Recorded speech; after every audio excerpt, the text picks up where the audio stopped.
lang po, kailan po ibibigay yung 1,000 pang natitira na ibibigay para sa mga pensioner na seniors? Bago tayo magpatuloy, huwag kalimutang mag-subscribe sa aking channel.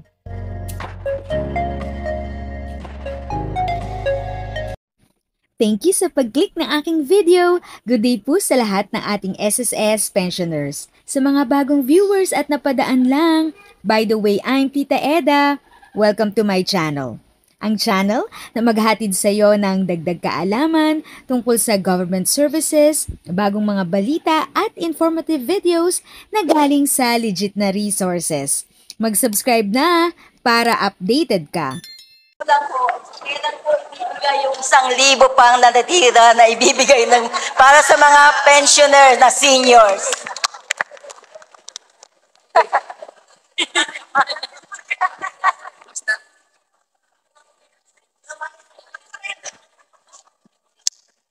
Eto, makinig kayo ng mabuti. Kasi ako po ay hindi politiko, hindi ako bolero. Okay lang.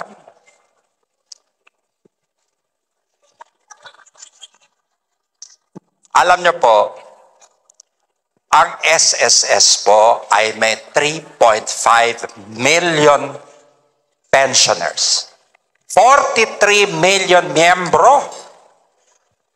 3.5 million po pensioners. Klaro na sa inyo? Sa 1,000 po, ang gastos ng SSS, 3 million times 1,000 po. Magkano po? 38 billion. 3.5 billion po a month. Okay? Sa isang taon ho, kasi may bonus kami. So times 13, roughly po, ang 1,000 piso na binibigay ko po kasi pensioner din ako ay ang gastos, ang lumalabas na pera po ay 45 billion a year. Naintindihan nyo na po ang epekto? In 10 years po, 450 billion pesos ang lalabas. Naintindihan nyo na? Klaro na po sa inyo. Kaya po, ang pagbibigay ng 1,000 ay kailangan masusing pag-aaral. Kaya naintindihan nyo na po? Kasi po, hindi po ako madamot. Tanungin nyo po sa kanila. Ako yata po ang pinakagastador na presidente ng SSS. Pero po, binabalanse ko the financial viability. Ibig sabihin, ang safety po ng SSS. Para po ang mga bata tulad ninyo, tulad nila po, ay may pera pa ho. Kasi po, kung in 10 years gagasta ako ng 450 billion, sir, hindi naman po maliit ang 400. Sana po, naintindihan nyo na ngayon, yung 1,000. Kasi ang dating po, maliit.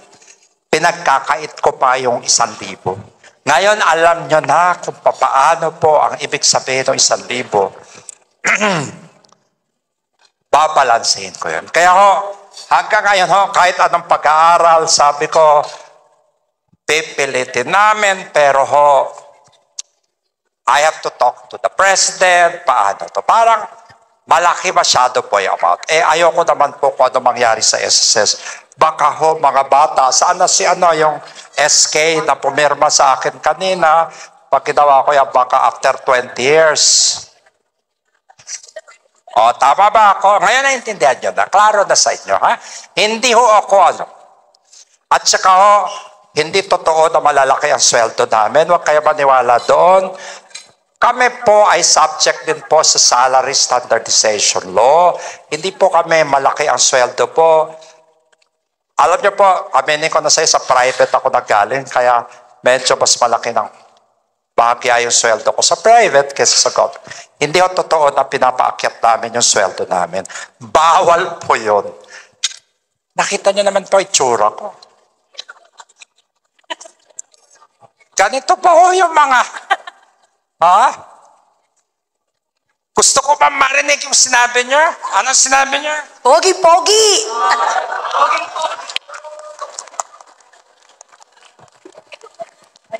Ma'am, gusto niyo doblehin ko yung pension niyo? Pogi po kayo. Talaga, hindi. 10 more questions.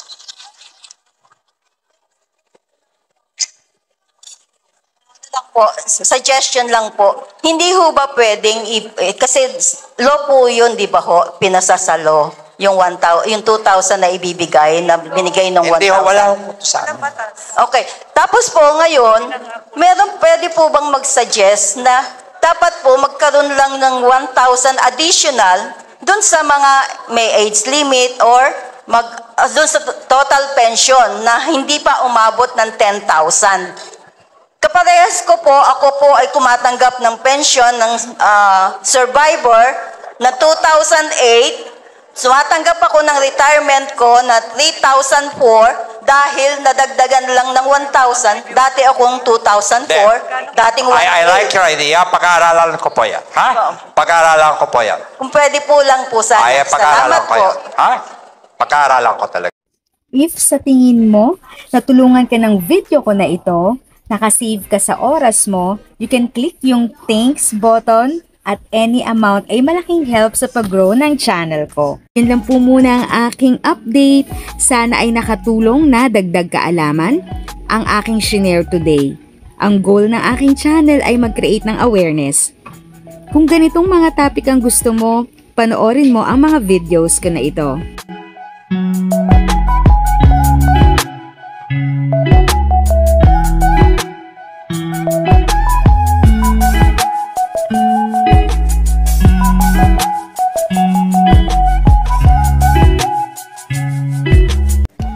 Thanks for watching! Kung may kapamilya, kaibigan o kakilala sa tingin mo ay magiging interesado sa video, please share or tag sila sa comment section.